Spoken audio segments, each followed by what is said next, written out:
And we're back. And, well, we're still trying to build this solar gas boiler. Or, sour gas boiler. Apologies, it's still fairly early here, and I'm just still trying to wake up a little bit. So, of course, I'm just going to throw myself into this build so that I can totally mess it up. Now, I'm just cleaning up all this mess here. I finished off the gas piping, as I promised. I just basically ran the pipes up here. Lots and lots and lots of ceramic. And I'm running all three of these output pipes into one. Natural gas generators output 1/3 of what you input as carbon dioxide. So since they're all going to eat one pipe, if I run them all into th three of them into one pipe, I should get about an equal amount of carbon dioxide in there. Though, yes, I was practicing in the background. I was actually firing this thing up. Well, not firing this thing up. I went into a debug map and I was actually doing some playing around. I wanted to basically practice the startup and shutdown of of this design that I'm going to implement. And of course, I tried a few little experimental things. But one thing I also noticed was these generators sometimes, not always, they'll actually get clogged up in the background. As in, just because they have this one pipe segment here, instead of pushing them off to the side, they'll actually clog the generators and slow them down just a fraction. They'll occasionally blip and not be able to process. This is the exact same thing well, this is what we try to avoid with the bathrooms by putting in these little sideways chunks here, just to stop the bathrooms and the sinks from clogging up. So I'm basically going to do the same thing down here. So all I'll do is I'll just skip forward until that's done because this is just a quick modification. And there we go. All queued up and good to be built. This will just stop it from clogging. It'll have one gas space to actually save. As it outputs, it will always have this empty pipe slice to go into, so it should never clog and the generator should run cleanly. I think I might have actually overbuilt generators now. I could probably rip out 5 or 6 of these, but yeah, I'm not going to do that. Who would have thought trying to support 100 dupes would be this much effort? Oh yeah, I did. Yeah, I knew it was going to be rough, but I didn't think it was going to be this much involved. Now, for the output on these, I'm actually going to run them through my clean water tank, the carbon dioxide. The carbon dioxide coming out of here is going to be really, really chilly, like -10, -20 degrees, somewhere around there. So my thinking was, I'll actually just run it through my clean water tank. It's usually about 40 degrees, even when I'm chilling it a bit. So that will heat up the CO2 because I don't want to actually kill my slicksters. If you try and give slicksters, CO2 that's below 30 degrees, well, I think it's 30 or 40 degrees. I think maybe it might be 40. That will actually kill them. Eventually, it will. Their body temperature will go below their comfortable living range, and they'll actually just die of the chill. Kind of annoying, but it's the way it works. So by placing them through there, uh, 1 second, I got to think about this for a minute. How am I going to plug these in? Yeah, but by running it through the water, I'll actually heat up the CO2. It has minimal thermal capacity, but so it shouldn't really affect my water tank too much. I think I'll just dump these on like this. Yeah, that'll work. And then just run them up here. Oh, actually, wait, no, I want to put in bridges. The reason I want to put in bridges, I want to force feed them onto these pipe segments, and then I'm going to actually have to run the excess waste up to the space biome and dump it out there. Well, at least for the time being. In the future, we're going to actually recycle all of this, like the whole lot of it. Just not just yet. I don't have the slicksters to recycle it all, but the excess, I need an overflow point. So, yeah, you're going to be the overflow point. Where will I feed you on? You can feed on there, and you can feed on to there. I'm going to have to do something to sort out all this mess, but at a later date. This is just way too confusing right now, and I want to get this sour gas boiler up and running in this playthrough.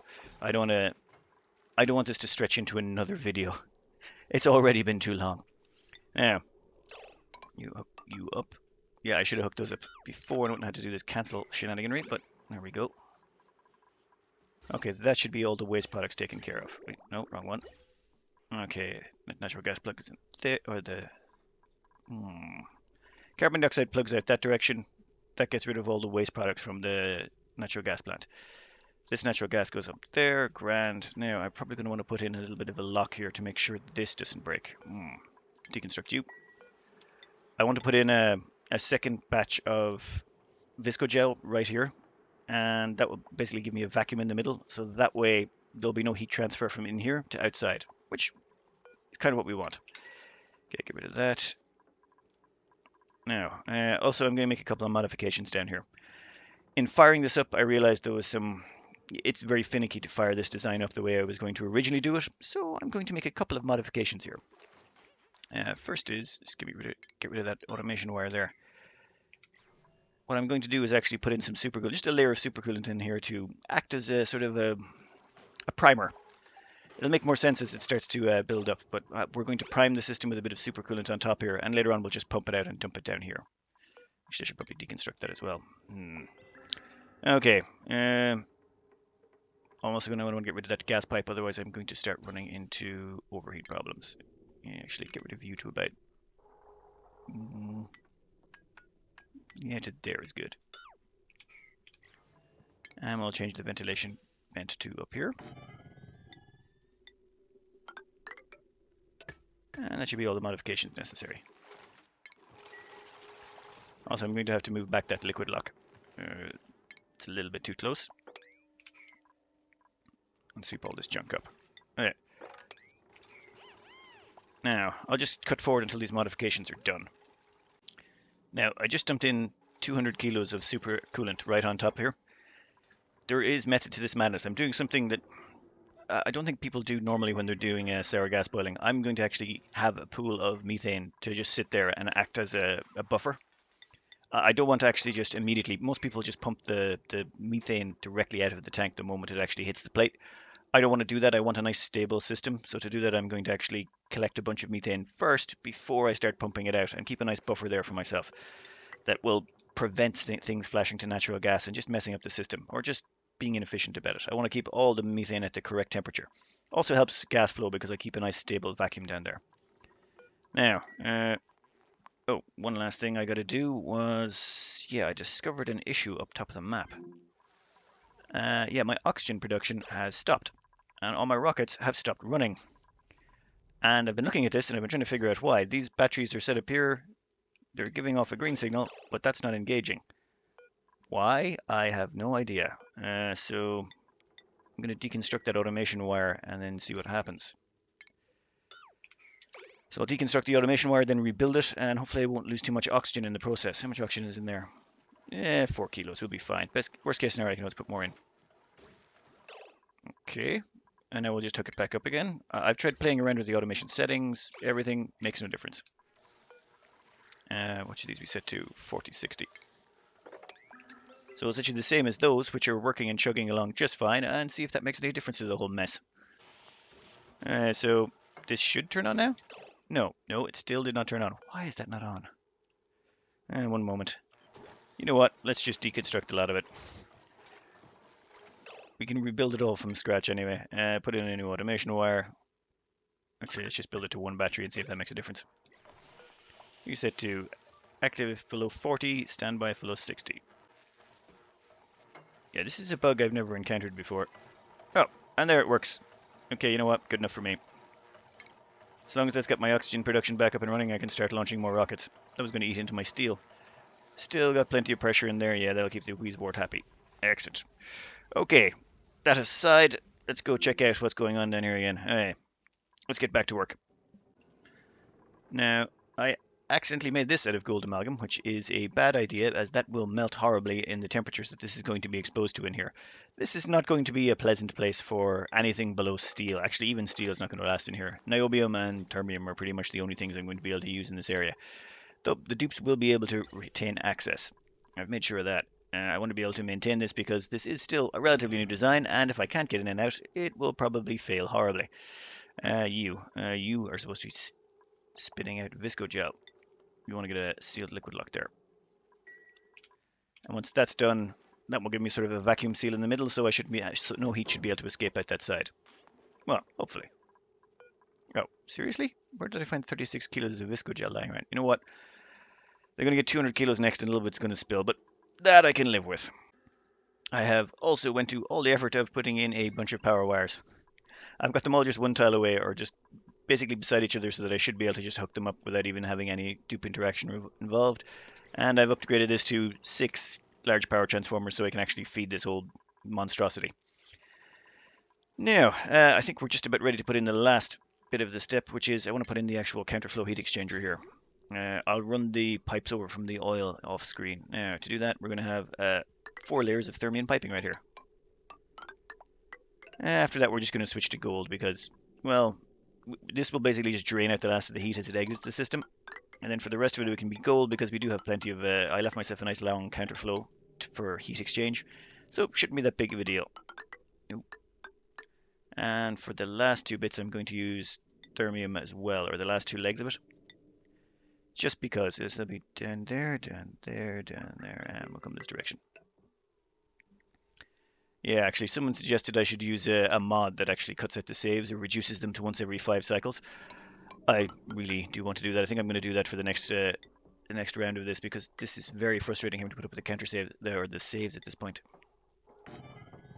Okay, done, done, and done. Okay, this will be where our petroleum comes in and flows down here before it hits the plate to get heated. Now, I haven't actually fired the system up yet, but I think it's about time we did. What I want to do is actually start this, well, heating up. We're going to set that to, if the temperature is below 600 degrees, you're going to start kicking in. We're going to set this to, if the temperature is below, what is it, minus 232? Oh, I better double check my notes. But I basically just want to plug this in so that starts working. It takes a few cycles for that to actually heat up everything. There is an awful lot of water in there that it's going to have to boil up to 600 degrees. So let's get these suckers plugged in. Oh, actually, let's plug this one in as well. Why not put in the gas pumps too? They're not actually going to do anything until gas shows up, so... Oh, yeah, I also have to fill those full of coolant, super coolant. Alright, one moment. And now that we've got the actual super coolant nearby, we can just plug that right in there. And that should actually fill up the loop. Once the loop is filled, this thing will actually start functioning. Well, basically, this is going to generate heat up here, and this is just going to generate our cooling down here. And that's basically the entire power, or the entire way this works. We heat up the sour gas over here, or we heat up the petroleum into sour gas over here. It comes down here and gets turned into methane and then gets dumped off here to become natural gas. The only additional source we have for anything else is this tepodizer down here. That tepodizer is going to inject heat when we generate too much chill. Because that will happen, we will accidentally generate too much chill. That's just something that's going to happen with the system because of the way the counterflows are set up. It's actually beneficial to us that that happens. And I did not bring it up supercoolant. Fine, take that off sweep only. I'm going to have to bring down another 200 kilos of supercoolant just to fill that sucker. Alright. That basically is going to require a long, long warm-up. That's why I built all these coal generators, just to make sure I had plenty of power to run this, because this was going to take several cycles to actually heat up. Okay, you can be disabled. And what's the plumbing looking like? You know what? We'll actually just stop you altogether. You can drop that bottle on the ground. That'll give us less resources to mop up. Okay, now I'm going to take care of a few little side projects in the background while these are heating up. The next one actually is the petroleum itself. I have to run the petroleum from all the way over here. And I don't want to feed it off my main line. My main line is currently actually providing my power, so that would be bad. I do have 10 tons of backup, but I'm not that brave that I want to actually disconnect my actual main power before the rest of my power kicks in. So plumbing-wise, I'm just going to run a pipe from over here all the way over to my base. Well, all the way over to where it needs to go. And I'm probably going to have to clean up this mess of piping that I've placed here. What caused all of that mess of piping? Oh, that was me feeding the excess petroleum that the slicksters made back in here. Okay, I believe there's a vestigial pipe I can get rid of. Yeah, this one here. Ooh. Gone. Actually, I can reuse some of that piping, so maybe not all gone? Actually, I can definitely reuse some of that piping. Alright, the good bridge, deconstruct. I'm actually really looking forward to getting this boiler though up and running. If it goes anything like it did in testing, I should have just a ridiculous amount of water coming out of it. Also quite chilly water. Oh, and yes, there will be power as well. Power's handy. It will help me split my grid and make sure I don't get any overloads going forward. Yeah, I was beginning to get worried about that. The power draw on these things does get quite excessive. Yeah. Ooh. Yeah, let's not do anything too complicated there. More ceramic. I've actually managed to chew through most of it. I'm down to, well, I think I had 600 and something tons when I started. I'm down to 150, 160 tons. Not too bad. I could actually make a bunch more by off-gassing some slime. I'm just not that bothered. You know what? We'll replace these tiles with insulated tiles as well. just so I can run that the rest of the way. Oh, yeah, we're going to want to put in controls here. We're going to want two liquid shutoffs, and why is that pipe there? Oh my god, there's so much stuff you build as you go around playing this game, and it just ends up getting left there, and you come back later going, why is that there? I think that was to remove polluted water from that I found over there from some pool. Yeah, whatever. It's gone now. Now, plumbing wise, yes, we wanted liquid shutoffs. Now, one valuable thing I've learned about liquid shutoffs and flow control valves is you want to leave a bit of space between them. If you put them right beside each other, it seems to mess with the flow, which is kind of annoying. So we'll put you there. Yeah, are they made of steel? Yeah, they're made of steel. Perfect. And you can also be made of steel. And I'm going to leave one space or two. Actually, let's leave it two because I had problems in the past where these things were just not... they were not allowing the flow through. So what was happening was, even though I should have been getting overflow happening, it wasn't. When you place them too close together, the way the mechanics work is this will spit out, say, 10 kilos of oil.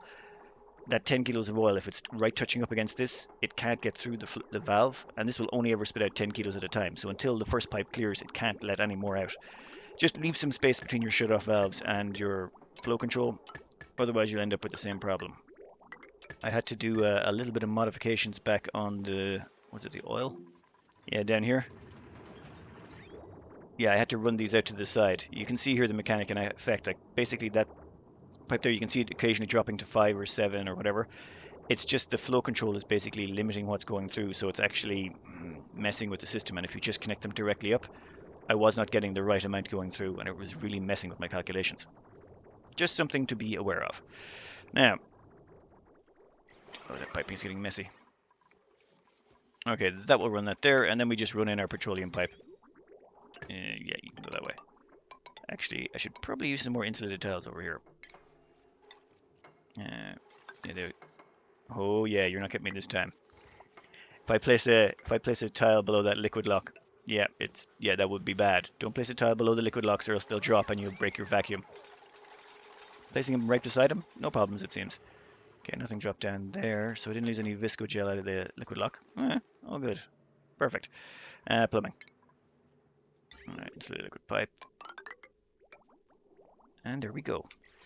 Oh, and I want to set up some automation from this because I want to be able to turn this on and off.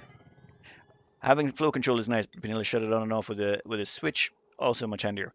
And I'm going to want to run an automation wire all the way from this sucker back here. That's going to be my overflow.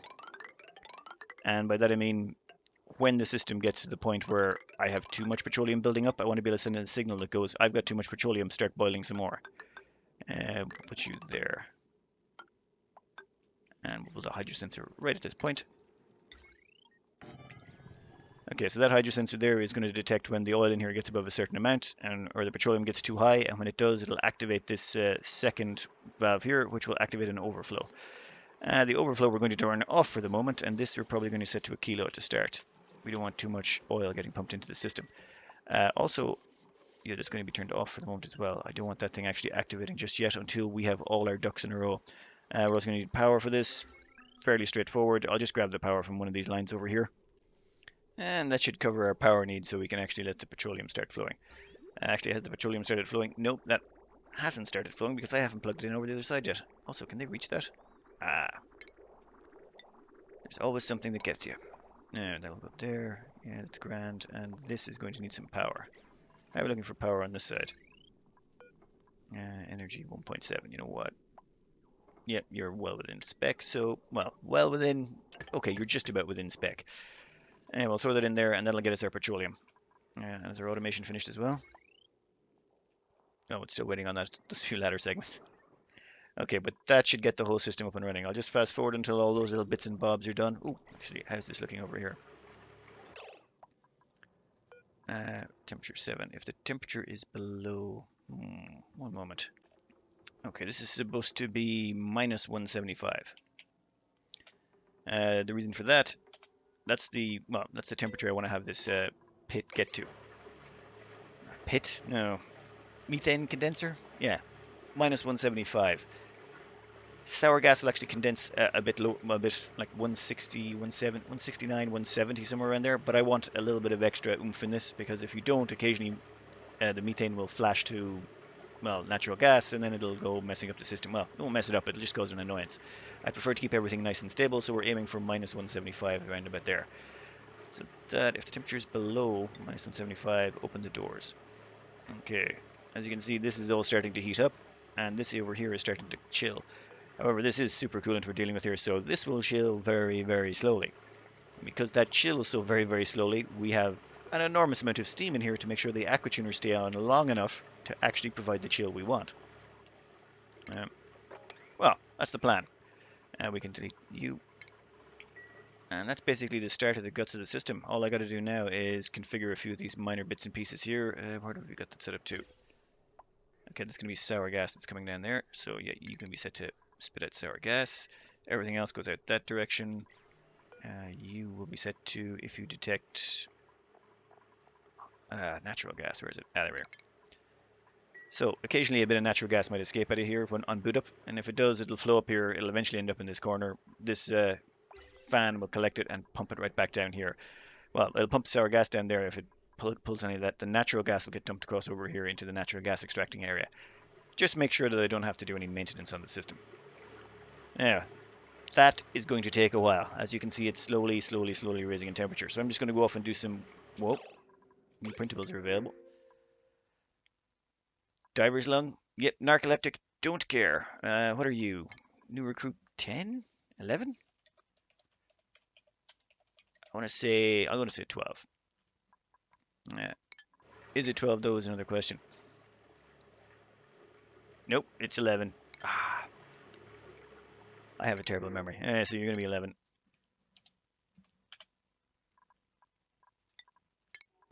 Another one for the fold.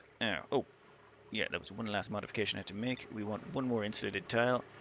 This will be a temporary install right there. We're also going to just seal you up. We don't want any dupes being able to get in and out that direction. Plus, it's going to get kind of chilly down here. So chilly that that visco gel would solidify. You can see the visco gel here has a vaporization point of 479 and a freeze point of minus 30. So you don't want it exposed to temperatures above that and below that. Otherwise, your visco gel airlocks will crumble and you'll be in trouble. Now, the temperature up here should never go up to that high, so they should be safe. Also, same up here. But down here, it will get cold enough that visco gel locks will freeze. So there's no way I'm putting an access point down there. That would be a bad idea. Also, it would mess with the whole system. I'm just going to do some other minor works in the background. I think I want to actually queue up some more snazzy suits for my dupes. I should be also equipping them all on the newer dupes. And a few other bits and bobs, but nothing that's really related to this petroleum boiler. Now, as you can see, it's actually starting to get up to 600 degrees, which is where we want it, or 600 C. And you notice that this has not quite hit 232 yet. Now, why have I set this to minus 232? It's actually to do with the supercoolant. Supercoolant has one of these weird quirks. It can't actually be frozen in pipes. As in, it can go down to minus 270 something. What is it? Actually, I don't have any of it available on hand. Actually, let's reverse the flow here and dump this stuff out in the ground so we can get a better look at it. But the plan being, if the supercoolant goes below its max temperature, it just literally flatlines. As in, if I put it through supercoolant here at 270 degrees, it'll come out at minus 273 or minus 274, somewhere along those lines. It basically just has a set point it can get to. This results in a big problem. If it only, say, cools 4 degrees going through an aqua tuner, it only generates 4 degrees of temperature in exchange, as opposed to the 14 it normally does. So if I was just to rotate this through, this pool got to maximum chillness, and there was no longer any heat being injected into this supercoolant. What would happen is, well, I'd stop generating heat. It seems a little bit counterintuitive, but it's what happens when you don't have... Why is that dupe sleeping? Are you narcoleptic? Please tell me they're narcoleptic. I thought I had a bajillion beds. Status. Nope, that doesn't tell me anything. Bio, is it under? Everything. Narcoleptic. Yes, that's fine. We don't care. But, yeah, so if you run the supercoolant through here and you don't find some way to heat it back up again, well, what'll happen is you'll stop generating heat in here, which means this whole thing will stop generating enough heat and the whole system will clog. That's why the tepidizer is down there, to make sure that that never actually happens. And the reason it's set to minus 232 is I discovered that if I set it any lower than that, some supercoolant could sneak through and actually be below. I'm going to be chilling it by 28 degrees in here, so I need to make sure that it's above 28 degrees above its maximum chill point or its maximum negative temperature. Otherwise, the whole system would mess up. Now, plumbing. Alright, so we're ready to go. We've got everything set up. This is not quite at maximum chill, but it's close enough that I don't care. And how did that happen? That's a vacuum. What? Vacuum, breathable vacuum. Oh.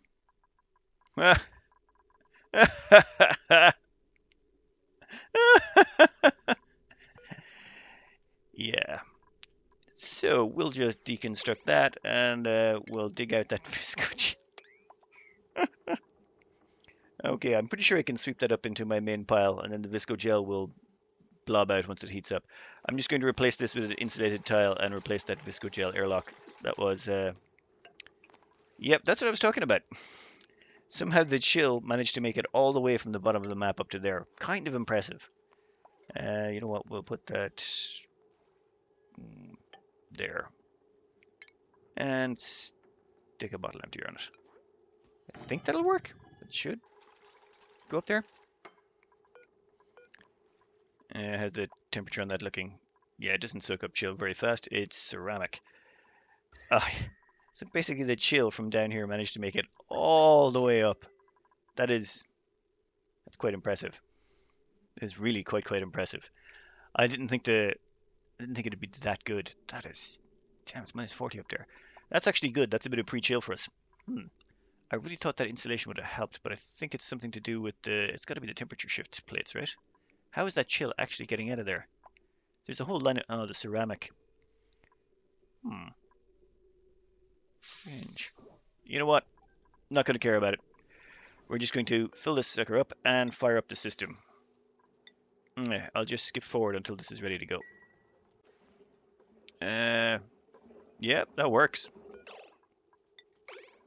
Okay, good to know. I've never actually tried that before from a lower level.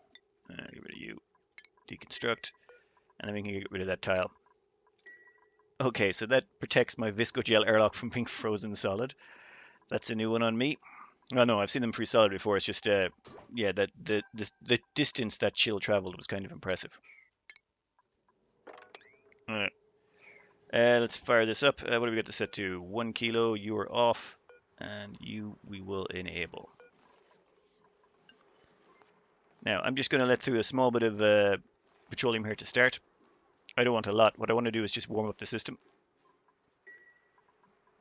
Pretty much the same thing we're doing down here with the super coolant, but I'm just going to dump a little bit of oil here, and then I'm going to let this system take care of it. Okay, if the pressure is below 1 kilo. And if the pressure here is below 1 kilo. So this will basically wait till the liquid hits the plate. When the liquid hits the plate, it'll engage those. Actually, how are we doing down here for temperature? We're almost there. Now, we're not actually even using temperature sensors here. All we're using is hydro sensors. If there's any liquid here, that means we're not turning it to sour gas instantly, which means it needs to inject more heat. How are we doing? Yeah, we've got to heat up all the steel and the gold and everything, and there we go. So, system is now primed. Oh, wait, no. Save the game. Yes, save the game. Okay, just in case something goes horribly wrong. And then it all goes through, and we're set to 1 kilo. Perfect. Now, let's see how this is going on. Sour gas is coming down here. Oh, actually, I want to build something down here. I'm going to build a metal statue. This is just going to be to add more thermal mass to the area. And we're going to make it out of thermium. I'm making a metal block statue out of thermium. Purely for the reason that it's a really good conductor, and as the gas flows by it, it'll help chill it down. Now, this is set to minus 175. You're all kicked in. You're all good. That's in at 232. Is that flashing it as quickly as it hits? No, it is not. Oh, yeah, no, there we go. So oil hits the plate. When it gets to 1 kilo of pressure, doors engage. And I've got 2 of them set up. I don't think I actually need the 2 of them, but I was playing around with the designs. Oh, like I said, this is a huge chunk of this is off a video from Tony AdvancedONI. I've got the link in the description. They made a sour gas boiler, but they were doing it from crude, so I basically just modified their design and put in a few tweaks just to make it work the way I like it to work. And this is the resulting build. Now, oh yeah, that's a bit shitty down there. And now we got a nice statue. What's the decor on that. Plus 35. Okay, I was expecting it actually to be kind of a lot better than that. What do you say to? Minus 175, which are chilling a bit too much. Where is it? Why is that sour gas not condensing? Oh, yeah, the pressure's too low. It's down to like actual grams. We need a lot more pressure down here before this is going to start actually condensing everything. Alright, let's just let this sucker run. We're going to need to make some more modifications later. Actually, now that counterflow is set up, what's the temperature looking like down the side? Whoa, that stuff is chilling unbelievably fast. Still not chilling down to actually super cold temperatures, which is disturbing. But yeah, I'm an impatient person, so let's crank this up to 2 kilos. Once that's up to 2 kilos, we should get a little bit more flow through here. It's just the gas as it comes down here, there's not an awful lot of pressure, and finally we're actually seeing some of it actually condense. When sour gas condenses, it gives off 1/3, what's it, 1/3 methane and... No, 2/3 methane, 1/3 sulfur. Sulfur we've no use for as of yet, it's just a waste product. Basically, it's a way of destroying 1/3 of it so that you don't end up with too much methane. They don't want you getting too much methane because honestly, this is a very water positive process, energy positive, everything positive. And if they converted 100% of it to methane, you would just be looking at a ridiculous amount of resources. As it is, it's still quite profitable to do. It's just not so profitable you'd want to do it before you've got access to space materials. That's all they've really done. They've made it profitable, but you kind of have to hold that until you have space materials before you can do it effectively.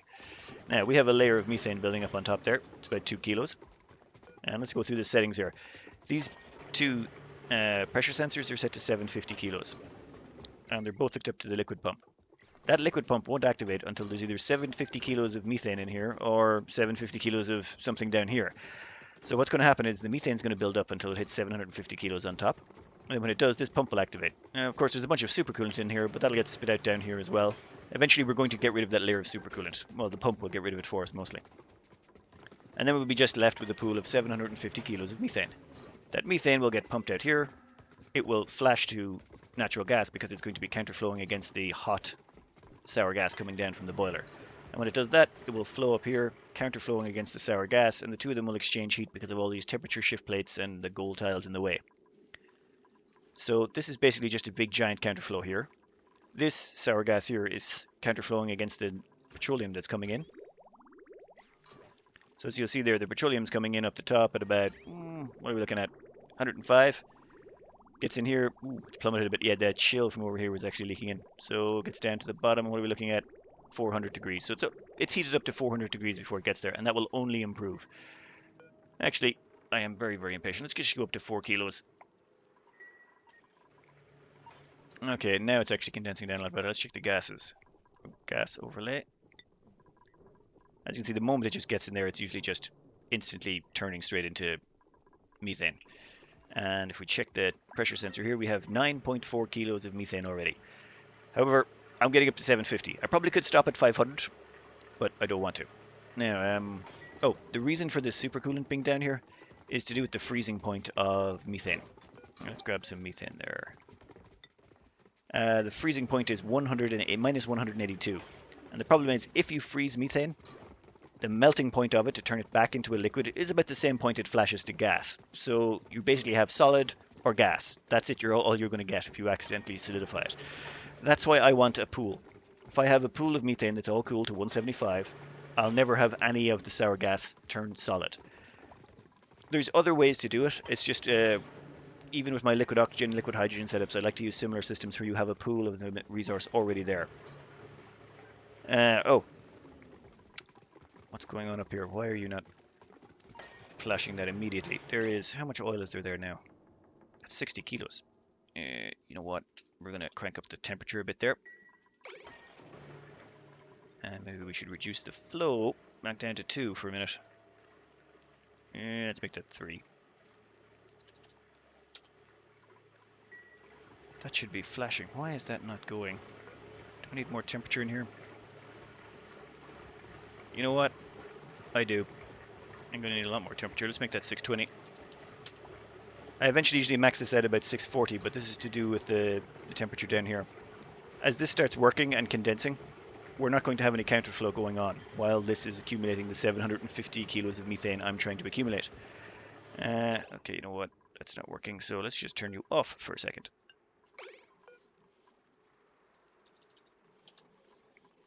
Yeah. So because of that, because we're accumulating 750 kilos of methane, we're not pumping it out here and getting the counterflow effect. And since we're not getting the counterflow effect, we're not getting the chilling going on. Of course, this stuff does have to counteract all the chill I just dumped into those metal tiles, but yeah, that's not so bad. So normally what I do is I slowly raise the temperature in here to dump more chill into this as needs be, and it usually maxed out at about 640, 650. Though, yeah, I'm probably being a bit too impatient and running this a bit quickly. Okay, is that flashed to... How have you not flashed yet? I'm about to turn an enormous amount of petroleum into sour gas here. I'm pretty sure that will take care of all the overheat problems I have, or overchill problems I've got going on down here. Oh, and that would also explain why I wasn't changing the chill from the counterflow, or the chill from over here was actually reducing the effectiveness of this counterflow. I really should have practiced firing this up a few more times. Anyway, how are we looking? Still has not flashed. Yeah, okay. I would love to fast forward this bit, but I really do like to point out all of the horrible mistakes I make when I try and run these things, just so you can know all the mistakes you can potentially make. We'll put you there, and we'll put an insulated liquid pipe. That's going to be for the overflow. When the time comes, I'm going to set this to about 6 kilos, and maybe set this to about a kilo. That way I can regulate how much goes through. If I have too much petroleum, I turn on this extra overflow and dump in an extra kilo. If my petroleum starts to run low, I turn off the overflow and I go back to pumping in about 6 kilos. So I'll be running about 67 kilos, though I'll want to tweak those numbers as time goes on. Now, how are you looking? Oh my god, just boil it already. That petroleum should have flashed. You know what, 615 is fine for now. Once this flashes, we're going to have an enormous amount of sour gas dumped into the system. Oh, and the temperature for sour gas to boil, let's have a look here, 538.9. Oh, there goes a bunch of it. And now we can turn the system back on. And actually, we'll leave it at 4. If we check that there, how's the temperature looking in there? 120 degrees. Okay, so it's not getting chilled down anymore. That massive burst of sour gas I just let loose actually should have counteracted completely the temperature effects in there. Oh no, not quite. Close enough though. Now, there's so many mechanics at play here. It's mad getting one of these up and running. For example, this counterflow here, it's quite wide. The reason for that is, well, the main reason is I have actually 2 aquatuners down here. If you wanted, you could make this much longer and run this off 1 aquatuner. However, that doesn't really work so well. The reason being, the longer you make this counterflow, it actually starts becoming more and more inefficient. The reason it starts becoming more inefficient is actually due to gas mechanics and pressure mechanics. We'll just simplest thing is, petroleum boiler is the easiest way to demonstrate this. This is basically a counterflow heat exchanger, the same as the gas one, except if you look over here, there's about 5.6 kilos of petroleum on the edge there. And if you look over here, there's about 5.7. At the edge of all of these is basically the amount of petroleum that's being processed roughly. And then the opposite direction, we've got the crude oil flowing, which is about 7.2 kilos. The most perfect counterflow heat exchanger, you would have 7.2 kilos of crude oil coming this way, and every single tile going the opposite direction would have 7.2 kilos of petroleum. And that way they'd be perfectly passing each other and exchanging heat as they go. However, petroleum doesn't flow like that. So over here you see we've got 90 kilos of petroleum. And it's at about almost 270 degrees. But if you look up here, you'll see that this stuff is over, well, it's almost 290 degrees. There's a big jump in temperature between what's happening here and what's happening down here. That's because this stuff is pooling up, and because it's still passing, there's still 5.7 or 7.2 kilos of petroleum passing through here. It's just diluted because this stuff has to flow. So it causes a pile and then it flows. So this means there's a big temperature differential here. The most perfect counterflow heat exchanger would actually be only 1 tile wide, a drop, 1 tile wide, then a drop, 1 tile wide, then a drop. And that would give you the most efficient per tile basis of actual counterflow. However, would be huge. You'd actually be building them really tall. So what happens is you compromise by building them with relatively short steps, not too wide, and then you put in as many as you can. So you put in lots of steps, but you make it wide. Usually a box. A box is going to be your best bet for space efficiency. Now, this all goes out the window, though, when you start dealing with these suckers. You see, the problem with dealing with these suckers is you can't force the gas to flow. When I originally set one of these up, I got it working on 1 aquatuner because I had a bunch of gas fans up here. I just wanted to basically test how long I needed the counterflow to actually do its job. and I put a whole bunch of gas fans up about here, and I had them extracting the sour gas out just so I could figure out what length I was going to be working with. But then the moment I introduced this sort of counterflow system down here, the whole thing fell apart. The reason being the gas pressure. If you look down here, there's what 30 kilos of gas pressure down here. By the time we get to the top, we're down to 20 kilos, and then as it goes down here, it keeps dropping until you're down to about 2 kilos. So because there's more gas in here, it's basically diluting down the heat. So we're not getting that clean transfer. A perfect transfer would be the same amount of gas bypassing the same amount of actual liquid in the pipe. But we can't manage that just simply because of the way gas mechanics work. I even thought about using door pumps to force it through at a constant rate, but I don't like door pumps.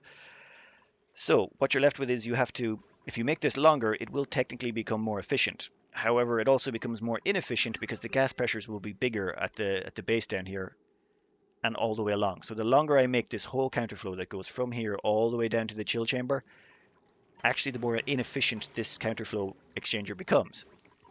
And the same on this return one here. The longer I make it, it actually becomes more efficient as the temperature becomes less smeared. So you need to actually compromise between how much heat you're generating, how long your counterflow is, how fast your gas is flowing, and how much pressure you're actually pushing through. So this is basically the system I came up with, where I went, okay, I'll put the heating here and the chilling right below it, and the counterflow just basically goes up, down, and around.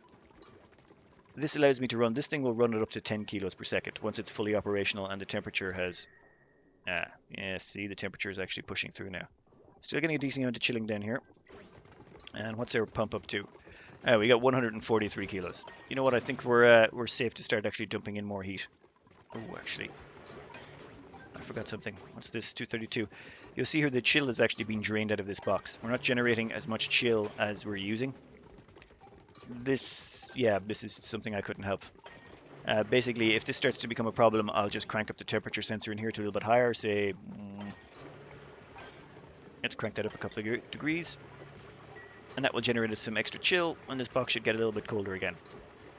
This is going to keep happening until I hit the 750 and we start actually dumping natural gas into this counterflow. For the time being, let's crank it up to 6, because as stated before, I have very little patience, it seems. Yeah. Here's that looking. Yeah, your temperatures remain stable. Yeah, grand. You are well within stable. I just want to make sure none of my visco locks are going to pop. And have we lost any natural gas yet? Oh, a little bit of natural gas managed to escape so far. But by and large, it's all coming down here, and you can see from the gas overlay. Yeah, it just hits these temperature shift plates and immediately turns. Now, this will get even more impressive once we get the that layer of supercoolant out of there. I could probably try draining that now, but I don't want to.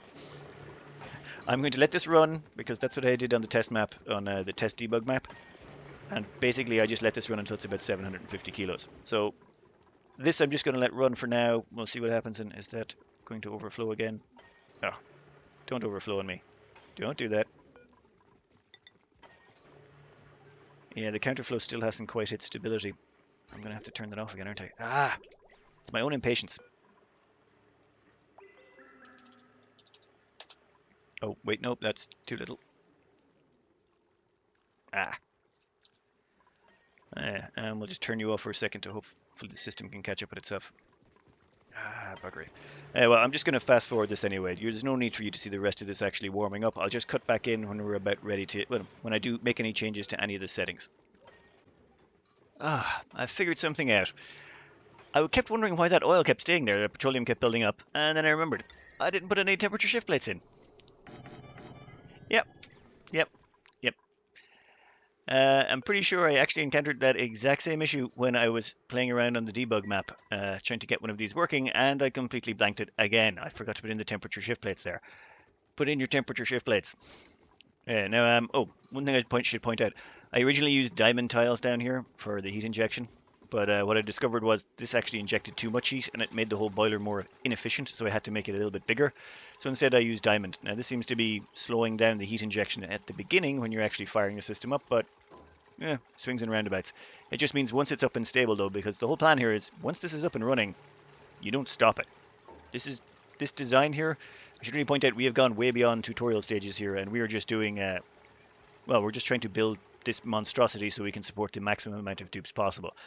I've removed any safety features, or turning it on and off, or turning it on is the only real point here. Turning it off I don't really care about so much. Now, is that actually going to... Yeah, that seems to be keeping up. Yeah, that should start flashing it to oil shortly, or sour gas. How's the temperature looking down here? 616 out of 620. You are... Yeah, we've got plenty of chill. We've accumulated 300 kilos of methane. Excellent. And you should be flashing any second now. Perfect. Okay. So yes, remember your temperature shift plates. Double check all your temperature shift plates before you set up your build. I tell myself that every time, and then I always forget. And also, don't place your visco gel on anything but insulated tiles. Always insulated tiles. Except for that one. That one's not moving right now. That one's going to stay there because I have no choice. Now, system's done. Everything's up and running. All I got to do is wait until this hits 750. What I'm going to be keeping an eye out here for is this temperature dipping too low. That can happen because as this gets more and more efficient at dumping heat into this, and the counterflow down here gets warmer and warmer, the temperature should be pretty out of control. Yeah. See the way it's forcing its way down here, and it's actually eradicating all that chill that was in there initially. At some point, this is going to be all heated, and I'm basically going to be converting just red hot sour gas constantly. At that point, I'm going to start losing chill from here, at which point I'll just start increasing the temperature in here to give myself more chill. Anyway, I'll cut back in when we get to that point.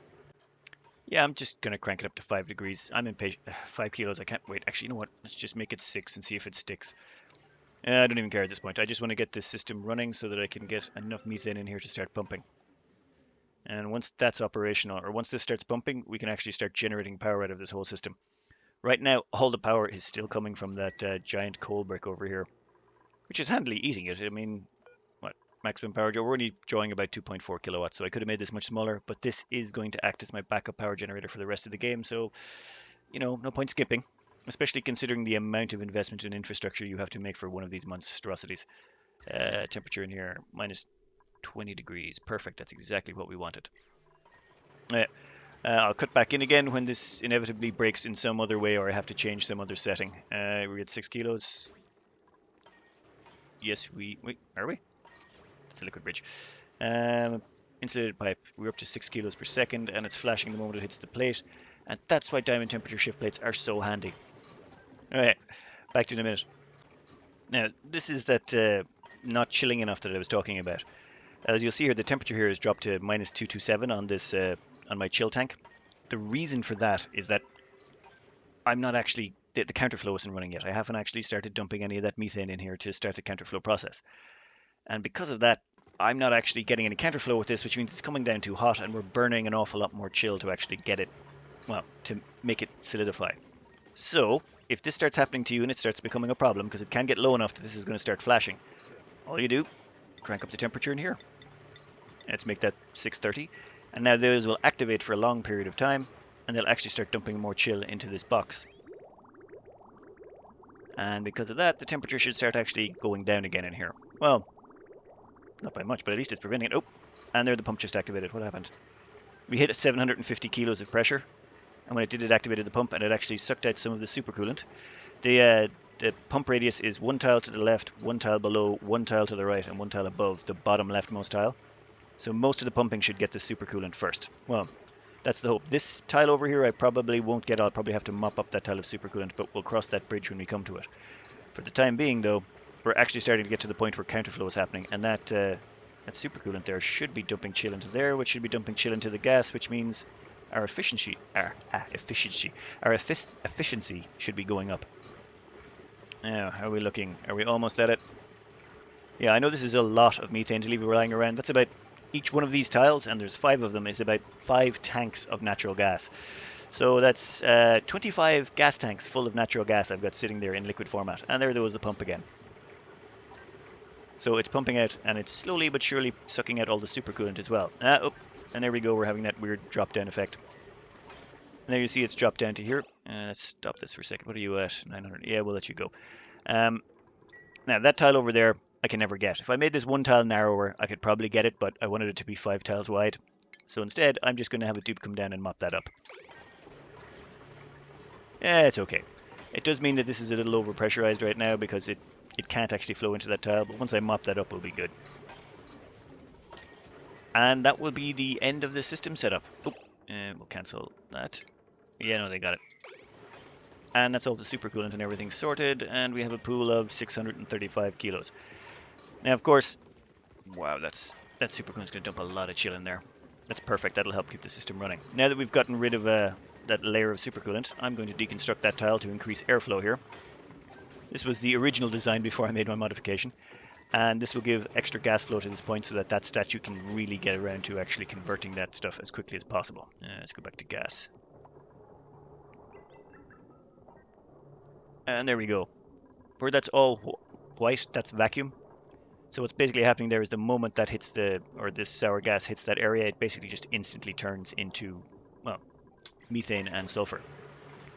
Oh god, that's distracting, all those dropping things. But let's just point out here, the pump is made of thermium.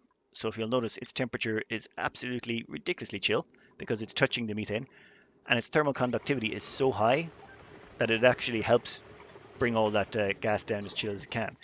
The exact same thing for this statue. This statue, though, is 3 tiles high, so the bottom part of it is in the liquid methane, which is giving it a bunch of chill. But then it's touching all of the sour gas that's flowing by it, which helps pre-chill it before it even gets to this point. Once I installed this, it gave me better gas flow. The reason being, if you have a vacuum somewhere, gas has a tendency to flow towards it much quicker than, say, a low pressure area. Vacuum seems to have much more draw. So you'll notice that the gas pressure down here actually, this gives better pull on the gas coming down, which at the same time reduces the gas pressure all the way through here, which means there's less gas pressure through here, which increases the efficiency of this counterflow. So the faster you can condense it, the more efficient your counterflow will be because you'll be sucking the gas through faster. Of course, because it's sucking the gas through faster, you're not burning as much heat to get everything set up. And because you're not burning as much heat to get everything set up, well, you're not actually generating as much chill. So you got to be a bit careful with this. If you actually make this too efficient, you won't be generating enough chill to solidify everything, and this will fail. So it's sort of a balancing act. You want to generate more heat. Well, you want to be generating more chill than you need, and then you can counteract that with a tepidizer. If you're not generating enough chill, it's much harder to generate that chill any other way. The tepidizer just allows you to generate that extra heat you need to counteract the chill. Oh, I'm explaining this badly, but there's so many mechanics at play here. There's gas pressure for counterflow, which the more gas pressure you have, the worse it is. The vacuum effect, which means you get better gas pressure throughput, which increases the efficiency of this counterflow, while at the same time increasing the efficiency of this counterflow, because this is going the opposite direction as well, remember? And it all becomes rather messy. But if we look down here, yeah, I think I might actually just leave that supercoolant in here. Originally I used to mop it up, but I'm thinking that actually the methane that comes out here sits on top and instantly flashes to natural gas, and all of this is in contact with these temperature shift plates. In fact, let's just throw in another one right about there. And that will allow all of that lovely, lovely counter pressure to take effect. Now on to the bit that we really like. We're actually starting to get a decent amount of natural gas being produced right about now. Actually, what's this at? 6? Yeah. Okay, now the system still has to saturate. We're not nearly at full pressure or full capacity, but this one here is rolling, and it's feeding into this line of natural gas generators. So we're actually generating some power out of this at last. Now that's going into the top row. Top row is connected via all the spaghettios down here into this the backup coal generators. So the coal generators now should no longer kick in. If you look here, the battery, yeah, the batteries are not dropping in power at all because all of those natural gas generators are dumping into them. And if we check the actual power here, energy, power produced, we're generating 8-9 kilowatts of power, and this thing has barely started kicking off yet. As this keeps running and running, these other gas lines are going to saturate. We should get 3, well, I was going to say 4 lines should definitely saturate, but after I fixed this, I'm not sure. I never actually stress tested that on my debug map, but we should get at least 4 of these up and running fully. The top 4 rows should be maxed out by the time this thing hits full operating capacity. And one last thing to check is our petroleum stash. You'll notice our petroleum stash has dipped down below. This is supposed to be hovering around 250 kilos of pressure if we are using our power efficiently. However, we've been drawing excess petroleum out of here, but we had such a big tank. It dropped it a bit, but we should be fine. Also, we have plenty of reserves. But once the second layer starts kicking in, as in the second layer of natural gas generators over here, once these start kicking in and that row is in place, that's actually feeding into, via some more spaghettio, into this grid, which feeds onto the main grid. This is basically hooked into everything, the power spine that goes the whole way up the center of the map. Excuse the screenshot mode, and we'll go out. You'll see that that's connected all the way through here to all the rest, everything basically. So once that kicks in, I'll stop drawing petroleum. And once I stop drawing petroleum, my petroleum level should start increasing again, and I can get back to that nice level, and then I can even it out. Now, all I'll do here is I'll just skip forward a bit. Oh, actually, yeah. Well, in the background, I did some little bit of maintenance on the base. Ripped out some floors, put in some more whatchamacallit, put in some more diamond tiles, and I moved the cooling loop around, so I was actually cooling more of the base. Yeah, these were getting a bit hot over here, and I wanted to put in some temperature control. But yeah, I think it's time to jump forward now. We've got everything we need set up on this, and the whole system is now functioning at full capacity, and we're going to start pumping out natural gas at a regular rate. So I'll skip forward until these start to saturate, and we've actually got more. Ooh, wait, it seems to be already saturating some more already. We've already got half of the second row up and running. Yeah, but that's basically all that's all we're waiting for at the moment. And I should probably put in a pressure sensor there. What's the temperature looking like in here right about now? Minus 15. Okay, the temperature is actually going up because these are actually generating heat and this system can't keep up with it. So we'll crank that down to minus, yeah, let's make that minus 30. This is going to be one of those weird systems, this temperature control, because this generates such a huge amount of heat over such a large area that this cooling loop, by the time it exits here, it might be whatever, minus 20, but by the time it's coming back in, it's minus 16. So I'm not going to be able to get this all perfectly down to the same temperature. Not unless I want to invest in an enormous amount of diamond temperature shift plates, dump in hydrogen.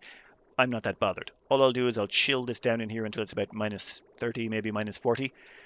And this will probably even out. We're up here somewhere, or wherever the pipe goes first will be all chilled down to about minus 40, but the rest of it will probably be, the hottest parts will be about minus 10, the coldest parts will be about minus 25.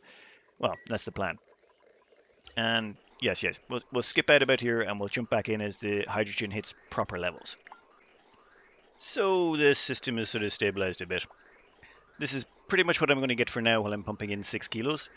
However, I'm only pumping in 6 kilos for now because I'm trying to let my oil reserves build back up again before I go ham. Now, with just that going, we've got about 3.5 levels of this activated. So more than enough power to power everything I need. If we check this, what's the energy? Power produced. Okay, that's... I presume the solar is going at the moment. Yeah, that's probably why that's so actually mental. Down here for the... This is going to be the core network, as in this is going to handle all my core stuff. Power produced 17 kilowatts. So we've got 17 kilowatts that I can dump into... Well, let me zoom out here for a second. I basically want to take all of this stuff in the oil biome that powers this sour gas boiler. So I'm going to put all of this on one grid. All of this, the petroleum boiling, because that supports it, any of the pumps over here as well. All of that is all going to be powered off the primary grid over here, or the main life support grid. I'm then also going to run the core base as well. That will also be run off that grid. The only things that won't be run off the grid are space, anything to do with space, basically. Natural gas geyser vents, I don't really care about them too much. The gold volcanoes, any of the excess resources, any of the refinement, the transport grid, as in all of these little transport tubes, the whole transport tube network will be stuck on that. But everything like oxygen production and water, that will all be dumped onto my primary grid, the one with 17 kilowatts of power on it, because I want everything that is absolutely critical on the primary grid and also backed up by all these coal generators. That should hopefully give me a solid base, because I do want to stretch this as far as I can. Actually, let's check out that gas overlay from on high. Dear Lord, that is beautiful. We'll say, a lot of effort to build one of these, and I don't recommend building something like this. This monstrosity is not really good for survival playthroughs. The reason being, I developed this specifically so I could stretch out as much water as possible, and it's designed to be able to handle a variable amount of oil, so I can control how much petroleum I'm putting through it. And it's still relatively energy cheap. I think if you run this at 10 kilos of oil per second, it works out at about 6 kilowatts, which is pretty decent considering how much power it's going to give you. This is generating about 32 kilowatts, maybe a little bit more, I can't remember. At 10 kilos, you'll definitely be generating about 50 kilowatts, I think. It gets to something ridiculous. But the main benefit here is the water. We're getting a much better water refinement rate out of this. Actually, let me check the numbers for a second. The numbers I worked out on this is if I convert all the crude oil I'm getting, and by all the crude oil, I mean all the stuff coming out of these oil wells, and I do have an oil fissure up the top of the map. Well, where is it? There's an oil fissure over here. Yeah, over there. If I include all of those in the calculations, I should get out Minus the water I put into the oil wells, I'll get about 1.36 kilos of water per second out of it, which is basically a steam vent. That's a steam vent's worth of water. And then if I take all the carbon dioxide this is producing, so all the carbon dioxide I'm getting off the natural gas I'm making, and I feed that to slicksters and then take the crude oil they give me and convert it to petroleum, then to sour gas, then to natural gas, and then burn it and get the water out of it. I think it works out as with that I'd get about an extra zero point 0.3 of a kilo of water. So all in all, I'd be looking at about 1.67 kilos of water per second for all the effort I'm putting into this. It's not really worth it unless you're going for max dupes or something psychotic like that. And the amount of power you get out of it, still not worth it in my opinion, considering you don't usually need. Like I was getting by just fine on a few petroleum generators and some natural gas and solar, of course. So I'm not sure if it's really worth it, except if you want to go late game and do something truly ridiculous. That's really all these are designed to deal with. I'll put the link to Tony AdvancedONI's design as well in the description. So if you want to see one that can be boiled directly from crude, his one is more designed for it can be switched on and off and it's much more stable. This one is just designed to just rip out a whole ton of natural gas and not stop ever. Uh, Maybe I could stop this. I think I tried it once and it did boot back up, but I did get a few broken pipe segments or well, damaged pipe segments that had to be repaired. But by and large, this is designed specifically to be turned on and never turned off again. Now, one thing I do have to take care of is the natural gas that's running wild on the map. That stuff, I need to do something about it. The reason being that needs to be burnt off in my natural gas generators in the main brick instead of over here, because this is dumping out carbon dioxide, and yeah, I'm going to basically be decommissioning this section after a while. So I need to find some way of getting this uh, over to my natural gas generators, and I've already put in a little something to help with that. And where am I going to put you? Yeah, you can go through there. So we'll just do a little bit of origami around here, and we should be fine. Yep, and I can come out that way. Perfect. Now, where are you going to go? You can go down through here, and yeah. I'm trying to remember, should I plug it into the green or should I plug it into the white end? Can't recall. I'm going to go with white end. We'll go with the white end for now. That should hopefully merge the two flows. Yeah, that should be fine. So that will basically allow all my natural gas to run over here and be burnt off in the very bottom layer. Install those sneakily in between cuts. When I realized I was going to need to do that, I put in these. A little bit of natural gas escaped. It's floating around here somewhere, wherever it went. Oh yeah, it probably sunk down to the bottom. Yeah, it's down here. It's okay, I lost a few grams. It's grand. But that allows me to burn off all the natural gas. And I'm also going to... Oh, Jesus, that is very chuggish. 1 second while I pause it. So what I'm going to do is I'm going to have this wire, this pipe here. This pipe actually brings up the natural gas from the oil biome that's vented by my oil wells, and I'll run that across as well.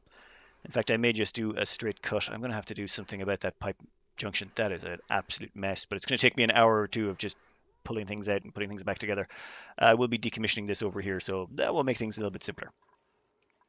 Now, so this monstrosity over here, combined with this and this, is basically my sour gas boiler design. I highly recommend you do not use this design.